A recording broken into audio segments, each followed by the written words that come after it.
आप एक कदम जाके हमेशा का मानने को तैयार है, एक कदम पीछे ही मान जाइए भाई। आप इसके बाद जाते हो, कहते सवाल ना करना कि ये कहाँ से आया, ये पावर तो हमेशा से हमेशा रहेगी। तो आप यूनिवर्स के बारे में मानने में क्या तकलीफ है, एक कदम पहले रुक जाइए। यूनिवर्स को हमेशा नहीं माना जा सकता है ना।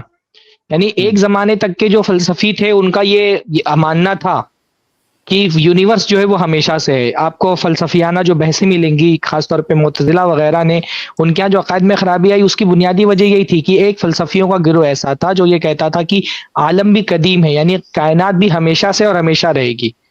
तो इस पर आपको फलसफियाना सतह पर बहुत बहसें मिलेंगी कि उसको साबित करने की कोशिश की गई है कि आलम कदीम नहीं है बल्कि आलम हादिस है। इस पर बहुत फलसफियाना बहसें मिलेंगी आपको। लेकिन जब साइंस का दौर आया ना, तो उसमें जो थर्मोडायनेमिक्स का सेकंड लॉ है, एंट्रोपी वाला, जब उसको दरियाफ्त किया गया तो फलसफे में फिर ये बहस खत्म हो गई। जो थर्मोडायनेमिक्स का सेकंड लॉ है वो ये कहता है कि किसी भी क्लोज सिस्टम में जब कोई चीज होती है तो वो एंट्रोपी की तरफ बढ़ती है, बेतरतीबी की तरफ बढ़ती है। तो अगर कायनात हमेशा से होता तो यहाँ तवानाई खत्म हो चुकी होती थी, कोई तवानाई काबिल इस्तेमाल नहीं रहती थी। जैसे आप किसी बंद कमरे के अंदर अगर एक गर्म चाय का कप रखते हैं तो क्या होगा, उसकी जो गर्माहट है वो उस कमरे के हिसाब से खत्म होगी। फिर एक दौर ऐसा आएगा जब उसकी हरारत जो है वो, उसका टेम्परेचर और कमरे का टेम्परेचर एक जैसा हो जाएगा। तो जो हमारी कायनात भी है वो एक क्लोज सिस्टम की तरह है। अगर ये हमेशा से होती तो यहाँ पे जो तवानाई है वो खत्म हो चुकी होती, सूरज बुझ चुका होता, चांद सितारे खत्म हो चुके होते। तो ये जो थर्मोडायनेमिक्स का सेकंड लॉ जब दरियाफ्त किया गया ना, तो फिर फलसफे की दुनिया में ये बहस खत्म हो गई कि आलम कदीम है। सबने ये बात मान ली कि आलम की एक शुरुआत है, कायनात की एक शुरुआत है, कायनात हमेशा से नहीं है। तो वो जावेद साहब ने जो कहा था कि मैं साइंस की दुनिया का आदमी नहीं हूं, वो वाकई सही बात है। वरना ये जो मामला है ना कि कायनात हमेशा से है, ये किसी जमाने में फलसफे की दुनिया में बहस का मौजू था। लेकिन जब ये सेकंड लॉ दरियाफ्त हुआ थर्मोडायनेमिक्स का, तो फिर ये बहस ही खत्म हो गई। ये सबने फिर तस्लीम कर लिया कि कायनात हमेशा से नहीं है, उसका एक नुक्ता आगाज है। तो पता नहीं क्यों ये जो है ना जावेद साहब साइंस के बिल्कुल बरखिलाफ बात कह रहे हैं कि अब ये बात कोई नहीं कहता कि कायनात हमेशा से।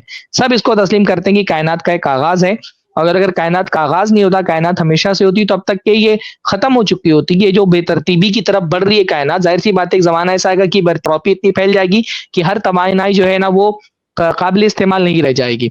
तो ये एकदम ही साइंस के खिलाफ बात की थी इन्होंने, मेरे ख्याल से इसीलिए ये बात का जवाब नहीं दिया मुफ्ती साहब ने आगे, क्योंकि ये कोई ऐसी बात ही नहीं है जो किसी के समझ में ना आए। सब ये जानते हैं कि कायनात हादिस है, यानी उसकी एक आगाज है।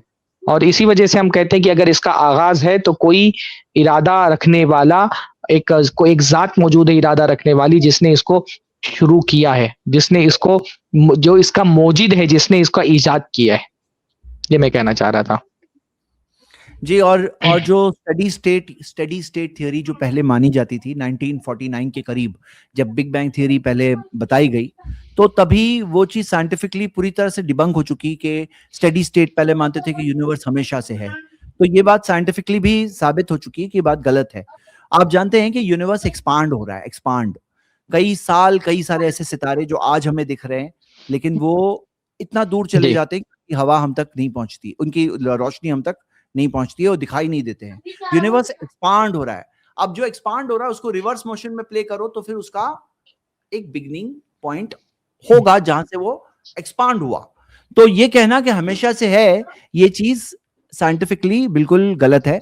और आज अगर आप देखोगे कॉस्मिक माइक्रोवेव बैकग्राउंड रेडिएशन, जिसे सीएमबी कहते हैं, जो फर्स्ट जो यूनिवर्स के जो एक्सप्लोजन जो हुआ था और जो बिग बैंग जिसे कहते हैं, उसकी जो हीट एनर्जी है वो उसका आफ्टर ग्लो अभी तक दिखाई देता है, जो खुद बता रहा है कि यूनिवर्स की एक ही शुरुआत हुई है, एक उसकी बिगनिंग हुई है। यानी हमेशा से वो जो था ये मान रहे हैं, वो वैसा है नहीं जैसा ये कह रहे हैं।